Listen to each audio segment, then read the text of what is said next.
بسم اللہ الرحمن الرحیم۔ السلام علیکم ورحمۃ اللہ وبرکاتہ۔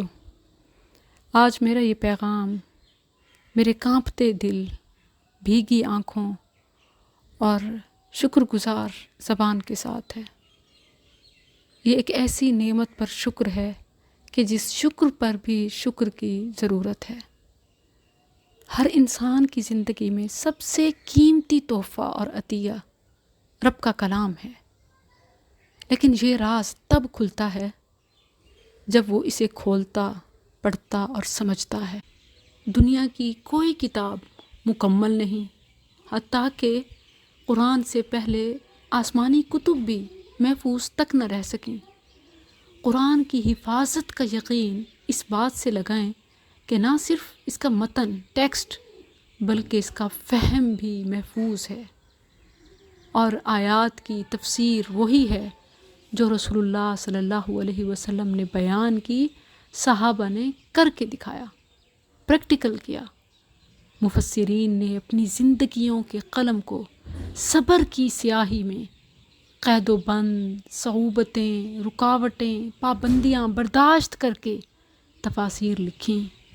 ان تفاسیر میں اب ایک نام مجاہد العصر، استاد المجاہدین کا ہے، وہ شخصیت کہ جن کے نام لینے پر تو پابندی ہے مگر کام بولتا ہے۔ عالم کفر کو جس طرح قرآن کے پیغام اور اس کے خاص پیغام جہادی آیات سے مسئلہ ہے، خطرہ ہے، ایسے ہی وہ اس نام سے بھی لرزتا ہے۔ وہ عمل کے پیکر، علم کے بھی پیکر ہیں، ان کی صرف تلوار ہی نہیں، قلم بھی بولتا ہے۔ رب تعالیٰ اسے شرف قبولیت بخشے اور استاد محترم کی زندگی میں، علم میں، عمل میں برکتیں دے کہ امت ان کے علم، عمل اور جدوجہد سے فائدہ اٹھا سکے۔ استاد محترم کے ہاتھوں سے لکھی ہوئی تفسیر کی first ever copy, first edition, first copy میرے نام کے ساتھ اپنے ہاتھوں کی تحریر کے ذریعے جو انہوں نے بھیجی، اس پر میں ان کے لیے بھی رب العزت سے دعا کرتی ہوں، سوال کرتی ہوں کہ اللہ امت کو یہ تحفہ بخش دینا۔